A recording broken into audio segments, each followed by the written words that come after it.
Good evening. This is Rashad Mitchell coming to you live from my YouTube channel as I continue on my part series, The Week That Was College Football History Review, the 1970 college football season for Week 7, October 24th, 1970.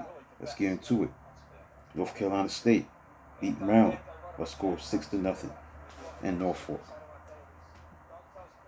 Oyster Bowl's 24th matchup found hard luck Maryland knocking at victory's door, trailing 6-0 with less than 3 minutes to play. The Terps sophomore halfback Art Seymour had 156 yards rushing and 36 carries, charged that left guard from the 3-yard line. But officials ruled that he lost controversial fumble at North Carolina State 1-foot line.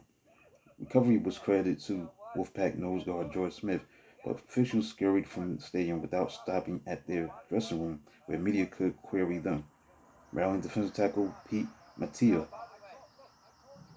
ended Wolfpack's only touchdown threat by swiping ball from halfback Butch Altman at 1-yard line in the second quarter. Kicker Mike Charlton made 35-yard field goal in the second quarter and bombed through 40-yard field goal on last play of the third quarter for all of North Carolina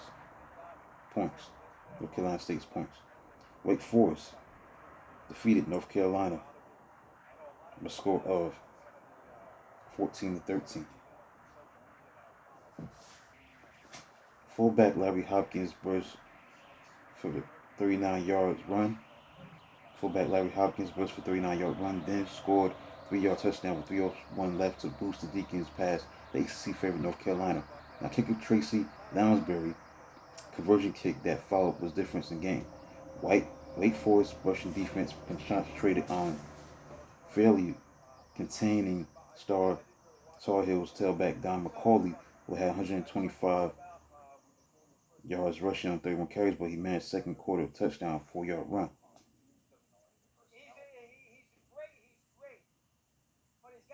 At the end, Tony Blanchard 27-yard touchdown catch in the third quarter.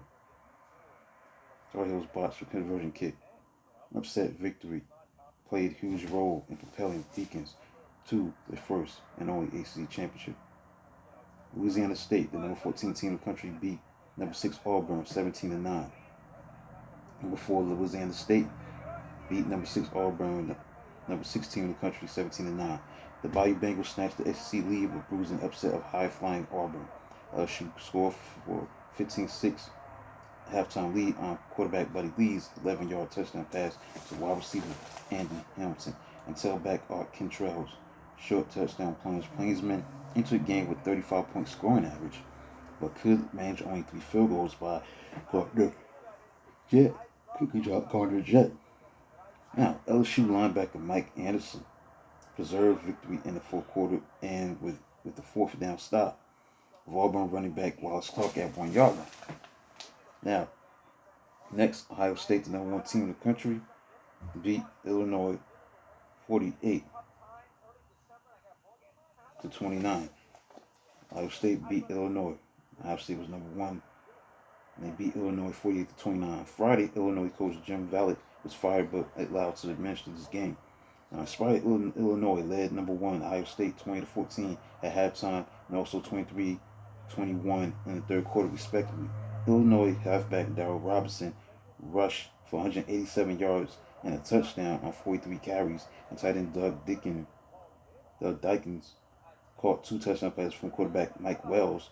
Buckeye quarterback Rex Kern passed 11-15 for 123 yards, 2 touchdowns and an interception, and rushed 92 yards on 8 carries, including a 76-yard touchdown dash in the second quarter. Now, Ohio State fullback John Brockington had 26 yards rushing on 21 carries. Scored 3 times, including second half touchdowns that provided a 27-23 and 34-23 leads. The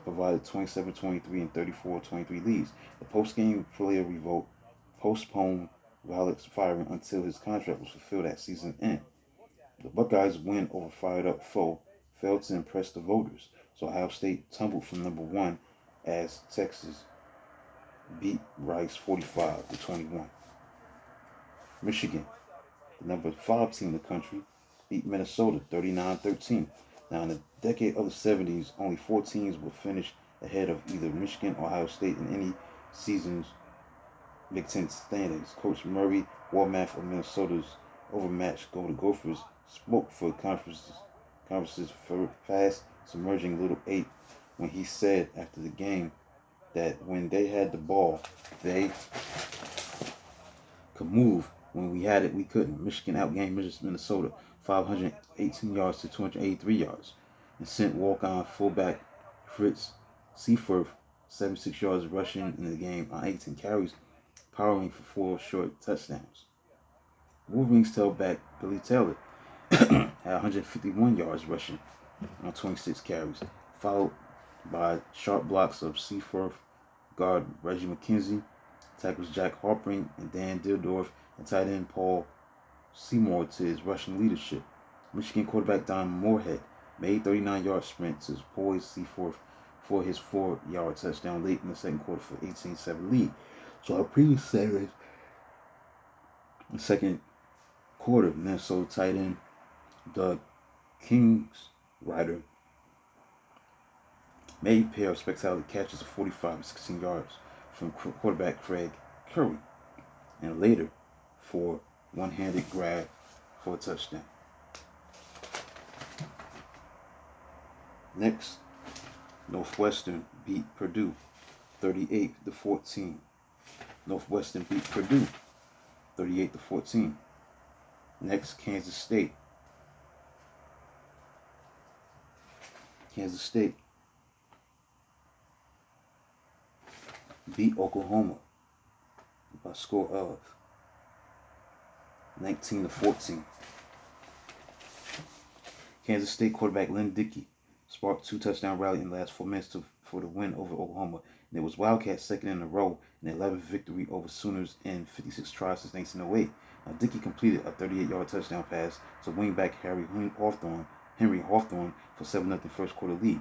Then Oklahoma roared back on strength with running back tailback Joe Wiley at 133 yards rushing on 23 carries and 2 touchdowns, who made 2 and 60-yard touchdown runs in second quarter for 14-7 lead at halftime. Wiley's first touchdown came on 12-yard sail after kicker Kansas State returner Ron Koppenberger lost ball in the sun and allowed it to bounce into him for recovery by OU wide receiver Everett Marshall. Punter Wiley boomed his second very long punt, this of 67 yards to Wildcats' 17-yard line with 6:44 showing on the fourth quarter clock. After face mask penalty against Oklahoma on third down from K-State 10-yard line, gave the drive its life. Dickey hit passes of 12, 18, 5, and 26 yards before halfback Bill Butler drove the ball into end zone after Cats wide receiver Rick Ferguson recovered for touchdown, but Sooners blocked extra point, still led 14-13. State quarterback Clarence Scott covering OU's fine wide receiver John Harrison soon tipped the pass by Sooners quarterback Jack Mildren into arms of Wildcats linebacker Oscar Gibson at the 30-yard line. So with 3:03 to play, Hawthorne won it and grabbing 28-yard touchdown pass from Dickey. Now Hawthorne had 138 yards receiving on 6 catches and 2 touchdowns. Grabbed a 28-yard touchdown pass from Dickey and his Big 8 career record to date, 26 touchdown throw.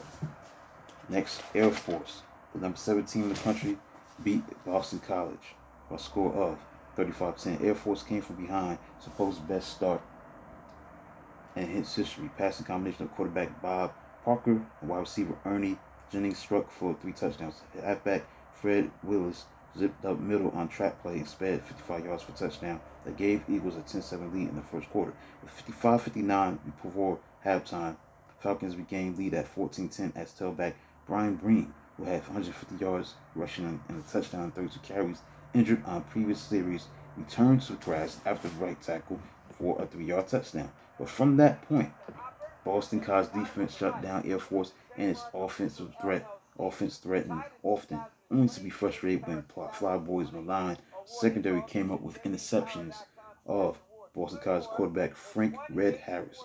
Air Force's third interception of third quarter by defensive back Jimmy Smith returned 28 yards to Eagles' 30-yard line, and Jennings' second touchdown catch in the last minute of third quarter built 21-10 lead.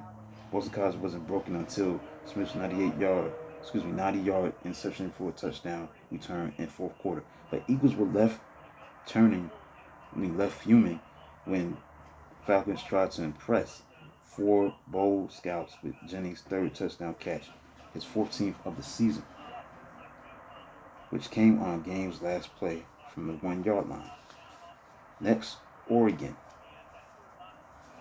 Oregon defeated Southern California, the number 10 team in the country, by a score of 10-7. Heavy rain and wind greeted USC in Eugene, but weather couldn't stop Oregon tailback Bobby Moore, later known as Ahmad Rashad, who rushed school record 38 times for 168 yards and a touchdown in the fourth quarter. The Trojans took a 7-0 lead in the first quarter on a 1-yard dive by fullback Sam Bam Cunningham. Ducks linebacker Tom Graham made amazing 30 tackles as Oregon swept LA schools for the first time since 1957 and just second time to date. And finally, Stanford, the number 8 team in the country, beat number 16 UCLA 9-7, prevented from throwing touchdown pass for the first time in his Stanford career. Quarterback Jim Plunkett still managed key play in the fourth quarter with a 42-yard third down strike to wide receiver Randy the Rabbit Vataha. That allowed kicker Steve Horowitz winning 30-yard field goal. UCLA got its touchdown in the third quarter from tailback Marv Kendricks after defensive lineman Craig Campbell fell on pitch out fumbled by Indians fullback Hillary Shockley at tribe 15-yard line. So Stanford defense surrendered only 25 yards rushing, posted 5 sacks, and completed its first sweep of USC and UCLA since 1957. LA Coliseum crowd at 83,518 was UCLA's largest to see any foe other than USC since 1947. So that concludes a look at the moments and events that took place, the games that were played on October 24th, 1970 for week number 7. College football history review for the 1970 college football season. Let's look at the AP polls October 26th. Texas was number 1. Number 2 was Ohio State. Number 3 was Notre Dame. Number 4, Nebraska. Number 5 was Michigan. 6 was Stanford. 7, Air Force. 8, Arkansas. 9, Tennessee. 10, Louisiana State. Arizona State was 11. 12 was Auburn. 13, Mississippi. Number 14, San Diego State. 15, Pittsburgh. 16, Oregon. 17, Missouri. 18, Southern California. 19, UCLA. And number 20, Northwestern. That concludes a look at the college football history review, the 1970 college football season for week 7. The games that will play on October 24th, 1970. Please like and subscribe to the channel. I'll do a video of this Mag 2 tomorrow. Until then, like, subscribe, and comment on the channel. Do back to this video tomorrow of the college football history review, the week that was. Until then, talk to you soon.